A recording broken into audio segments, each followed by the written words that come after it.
I've made a lot of videos ranking weapons, talking about overrated, underrated weapons, and tons more in Ready or Not, but I've never showed what my personal favorite loadout is, so I decided it's finally time to do just that. I spent almost a year and a half playing Ready or Not and perfecting this loadout, and it's been my favorite for quite a while now. Here is my main loadout. You can see the basics like weapons, but I'll show you the loadout in more detail and I'll even recreate it in a new slot. First is my primary.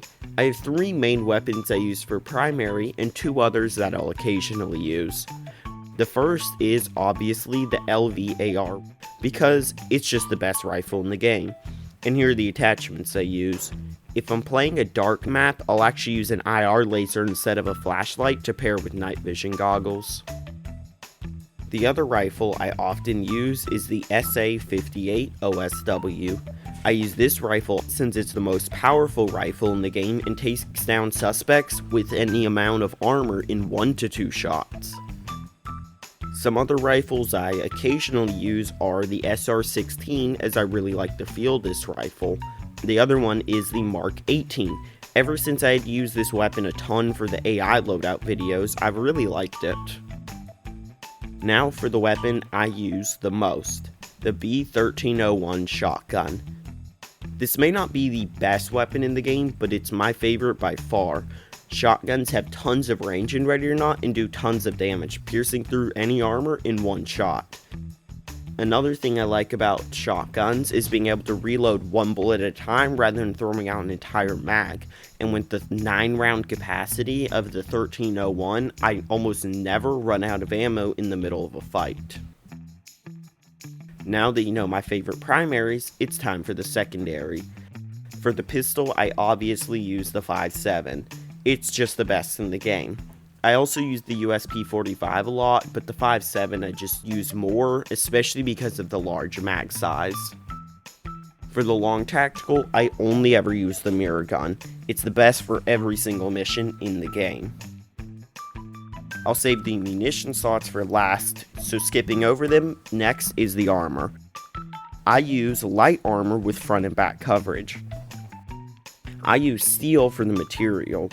I know that ceramic is better overall, but I don't really care about movement speed, so a little extra protection is worth more to me than mobility. For the helmet, I ideally use helmet and ballistic mask, wide view, white night vision goggles, and a flashbang mask, but I often don't use either of the masks as they make my video and audio quality both worse, but you should always use them. Now for the munition slots. If I have a shotgun, I bring 5 or 6 buckshot. For missions with more suspects, I bring 6 buckshot, otherwise 5 is usually plenty. If I'm using a rifle instead of a shotgun, especially with the SA-58 with its small magazine, I'll switch out some of these items, and I would take 2 extra rifle mags since it doesn't have a lot of ammo. I bring 1 or 2 AP pistol mags, 1 with the 5.7, 2 for smaller capacity pistols like the USP-45. I also bring a lot of flashbangs, always at least 2, but sometimes up to 5. For now, I'll just grab 3.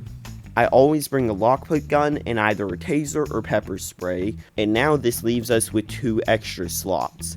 These are kind of preference. I sometimes bring 2 wedges with these, but for 3-letter triad, wedges are almost useless as there are very few doors, so I'm not going to bring them. You could also bring pepper spray or more taser shots, but again, for 3-letter triad, 2 more flashbangs make a big difference.